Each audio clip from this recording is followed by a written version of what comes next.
Hey everybody, this is my update after my appointment with my orthopedic surgeon. Um, it went pretty well. Sorry it took me so long to get this up here. After getting my splint off and getting home, I just needed some rest with my leg for a while. So, just me and my leg. But anyway, I will show you the new thing that I have on. It's a boot. It's not a cast. Thank God. I am so glad they didn't put me back in a cast. I think I would have lost my mind. But I still am not allowed to walk on this. It looks... Oh, let me see if this is... Like, there we go. Come on, there we go. All right, so it's really sturdy. I'm still not allowed to put any weight on it whatsoever. But this thing is much more secure than the splint that I had it in. And quite honestly, the splint was just a nightmare because the weight of the splint was on the back of my leg. And what it kind of felt like, anytime I tried to put my leg down, was kind of like, since the weight was here at the bottom, like it was hanging on this muscle here. So if I put my leg down and more pressure was on this side of the hard splint part, then it would push the muscle this way, and it would feel like it was pulling on the bone this way, because it wasn't hard all the way around, it was only hard on that one spot. So it felt like it was kind of swinging on the muscle on my bone, which was very, if you've ever had a broken bone, is very uncomfortable. And that's why you're only supposed to be in a splint for a week or two at the max. And my orthopedic doctor left me in it for 3 weeks. Now, to get to the reason why he must have done that, I got to actually speak with him for the first time in depth, because before he did the surgery and everything, I was in the hospital, and he was the bone doctor on call. And the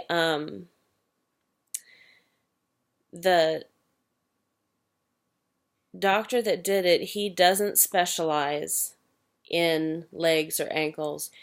He specializes mainly in shoulders and elbows and arms. So he's not familiar really with like how often to change something on a leg. So he may leave his people with like shoulder work or something like that in something for 3 weeks. Or he may have different protocols. Maybe he wasn't certain, or maybe it was just because it came along at the holidays and I was just screwed. Because like I said, this happened on the 20th, and then there was Christmas, and then there was New Year's. And I don't care what anyone says, doctors don't give a fuck about patients during their holidays. They don't. They want, just like everyone else, they want to forget about work and go on their holidays, which really sucks for anyone that gets seriously injured on a holiday, or even close to one. So I got pictures. And I need to adjust these. Give me just a second. I don't want everyone knowing all my personal information. So I'm going to hide it before I show you these.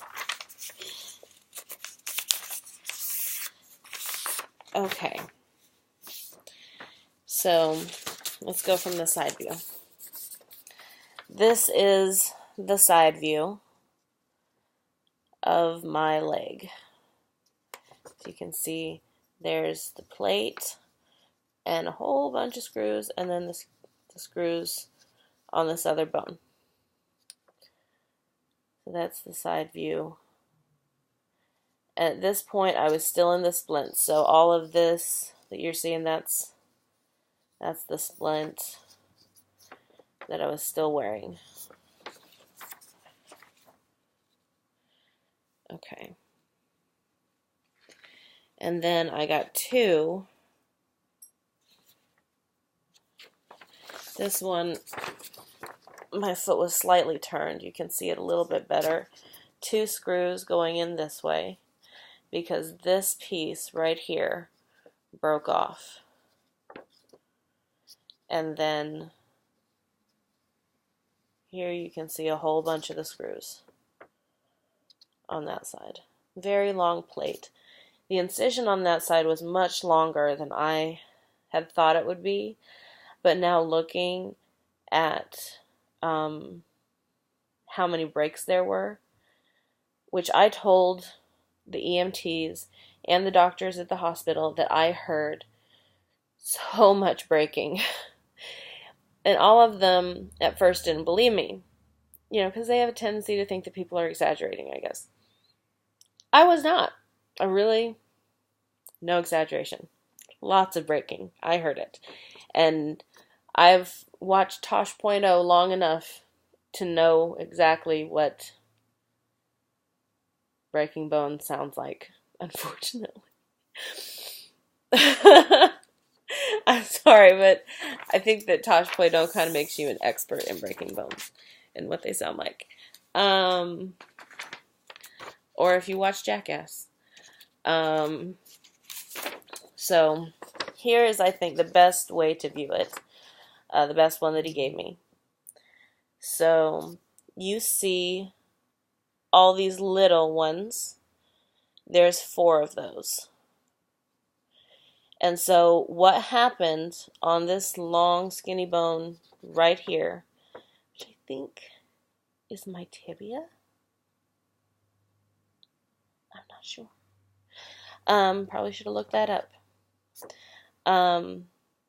But there were 4 breaks. And so they couldn't even put a plate up against it until they pieced this together like a puzzle and screwed all those 4 pieces together. So that's what those little 4 screws are holding the bones together so that they could put the plate up against it. And then these ones, 1, 2, 3, 4, 5, 6, are holding the plate onto the bone. And then, like I said before, this right here, this little edge right here broke off, and they did 2 very long screws to hold that in. Now, he said what he's looking for to see if it's healing right is uniformity in this section, this like dark area right here, that space. He's looking for it to look uniform. And he said it looks really great on me, so he's not real worried. And he says it's doing really good, and I've been doing a really good job taking care of it. The great thing about the boot is that I'm going to show you a couple things about it, so bear with me. I'm gonna lift up the boot. It's got this pressure thing here and the pump right there.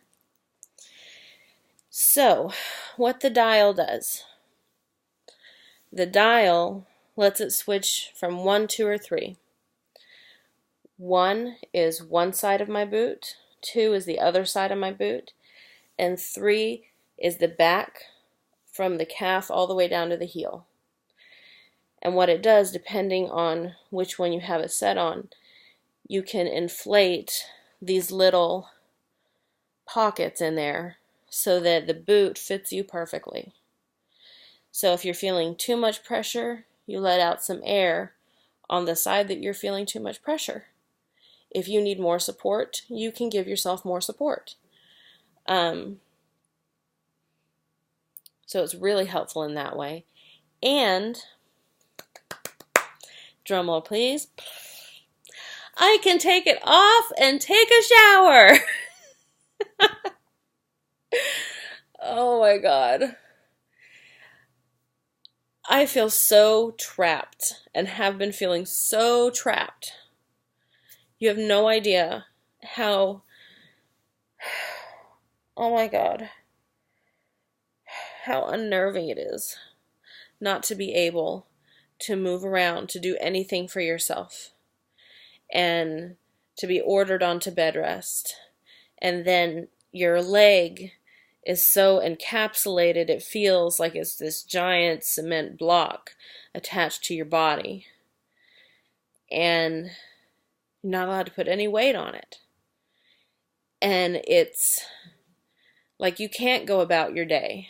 You can't do anything. You're required to lay down and keep this cement block up. It feels trapping. It really does. And the fact that it was a pathological break is scary as shit, because I just, I couldn't have prevented it. There's nothing I could have done to prevent it. And as I said, my knee dislocated. And so ever since that happened, I've had, my knee hasn't been very good ever since that happened. I've been having problems with it, that same knee. I've always had problems with my knees a little bit, but because I've been a hairdresser. And being a hairdresser, problems with ankles, knees, back, shoulders, neck, all the time. But I'm going to be tested for I can't remember what it is. I think it's called EDR or EDS. No, EDS, I think it is. And it's a syndrome that your joints pop in and out of place because there's something wrong with the collagen production in your body. And one, they have a list of symptoms that you might have it. One of them is joints slipping in and out of place. That's the most common thing that happens, most painful thing that happens to people. But another thing that happens is easily bruising. My entire life, I bruise so easily. I mean, you can just look at me wrong and I will bruise. And and then another sign is having very elastic skin. They also describe it as velvety skin.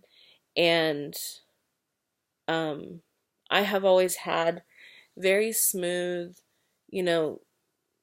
very soft skin that can kind of bounce back from anything, but it doesn't heal quickly from anything. And like if I get a bug bite, it'll take forever to heal. And that is also another sign of this disorder. So I'm going to get tested. You have to do genetic testing for it. So I'm going to get tested and see what I find out when I see my doctor. I see my doctor in a couple of weeks. So I will let you guys know what my doctor said. If you guys have any questions or anything that you would like me to answer about how things are going, feel free to ask me and I will respond to them. And anything that you need, just let me know. And I will try and answer any question that I can right now. Really, I don't have a whole lot else to do.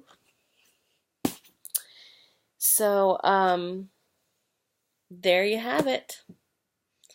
Thanks for coming to watch. Please like and subscribe and And I'm going to try and learn how to do some better videos for you guys to watch. Because I want to branch out into some other things. And anyway, that's all. Love you guys.